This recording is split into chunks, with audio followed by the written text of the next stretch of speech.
Learn about Ghusl, the ritual bath.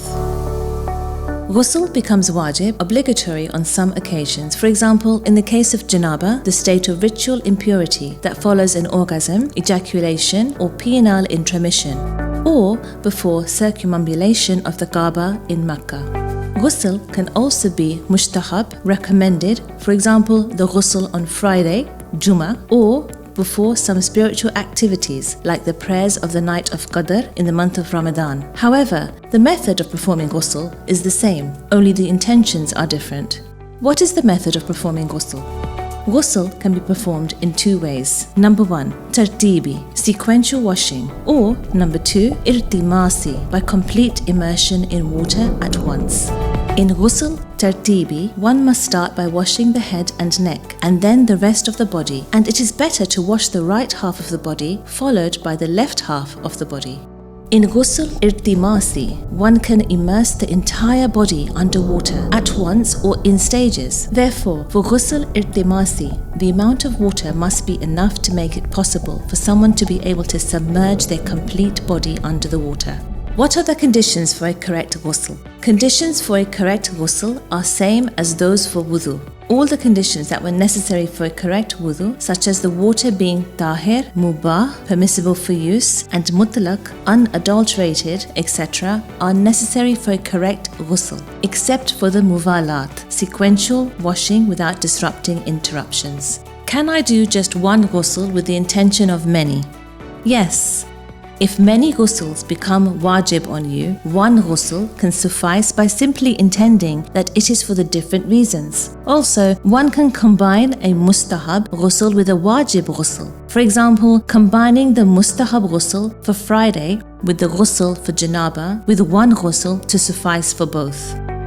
Should I perform wudu after performing ghusl for my prayers? No. If you performed ghusl al-janaba, it is not necessary to perform wudu for your prayers. However, if you performed any other ghusl, you must do wudu to pray as well. However, according to some jurists, there is no need for wudu after performing any type of ghusl, except the ghusl for istihada, blood flow for a woman that is not caused by menses or postpartum bleeding, since she cannot perform the ritual prayers directly after performing ghusl because she needs to perform wudu in addition to it. What should I do if any part of my body is wounded and covered with a bandage? In this case, you must do ghusl al-jabira, passing the wet hand over the bandage and washing the rest of the body. How many types of wajib ghusls are there? There are 7 types of wajib ghusls, 4 types for both men and women, and 3 related to women only. Number 1. Ghusl al-janaba, related to sexual activity. Number 2, Ghusl al-mayyit, the ghusl given to a dead body. Number 3, Ghusl al-mas al-mayyit, the ghusl taken after touching a dead body before it is given the Ghusl al-mayyit. Number 4, Ghusl made wajib by a nadr, making promise. Number 5, Ghusl al-hayd, the ghusl at the end of a menstrual cycle. Number 6, Ghusl al-istihada, a ghusl during non-menstrual and non-postpartum bleeding in certain amount. And number 7, Ghusl al-nifas, the ghusl for postpartum bleeding. Which is the most common ghusl? The most common ghusl is Ghusl al-janaba, and this is wajib for everyone. When should we perform Ghusl al-janaba?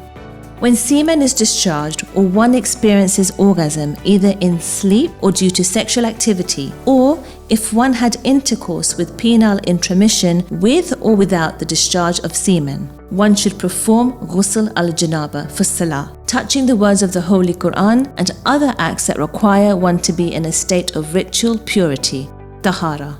What actions are forbidden, haram, for a person who is in the state of junub, the same as janaba? From the time someone becomes mujnib, the state of being in junub, until they perform the ghusl or tayammum, an alternative to ghusl, the following 5 acts become haram for them. Number 1. Touching the Quran with any part of the body and the names of Allah, and as per obligatory precaution, touching the names of the prophets and the imams, peace be upon them all.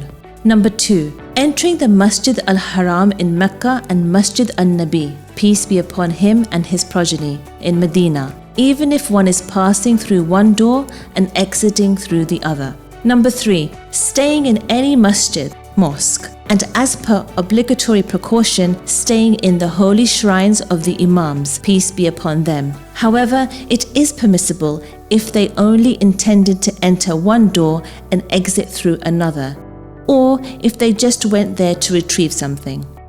Number 4. Going into a masjid to place something in it. And number 5. Reciting one of the surahs of the Quran that contains a verse that requires a wajib sajda on reading, even if it is only one letter of these surahs.